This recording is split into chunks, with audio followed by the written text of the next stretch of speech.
যেন যুদ্ধ বিধ্বস্ত কোনো শহর, চারদিকে ধ্বংসলীলা। তবে কোনো যুদ্ধ নয়, টর্নেডোর তাণ্ডবে লণ্ডভণ্ড হয়ে গেছে পুরো শহর।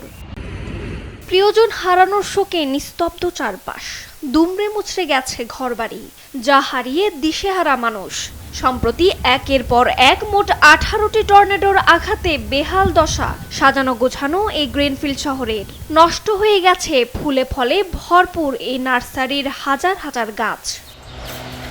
বিদ্যুৎহীন অবস্থায় অন্ধকারে রাত কাটে প্রায় 30,000 বাসিন্দার। আরও ঝড় এবং টর্নেডোর আশঙ্কায় ভীত তারা। ভয়ঙ্কর অভিজ্ঞতায় নির্ঘুম কাটছে রাত।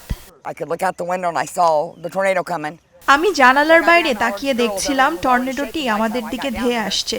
আমি সারাক্ষণ ঈশ্বরের কাছে প্রার্থনা করছিলাম ঝড়ে মাথার উপর ছাদ ভেঙে পড়ে, কৃতজ্ঞ যে আমরা সবাই বেঁচে আছি।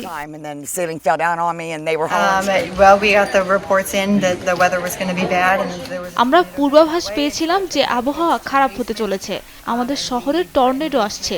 তাই আমি আমার বাচ্চাদের নিয়ে বেসমেন্টে চলে গিয়েছিলাম। বেসমেন্টে থেকেই ঝড়ের তাণ্ডব শুনছিলাম আমরা।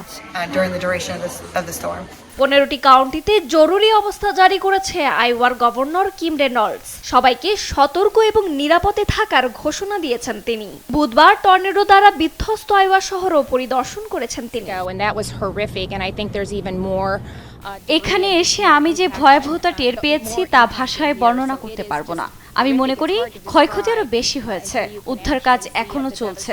সকল প্রকার সহায়তা করার পরিকল্পনা করছি আমরা।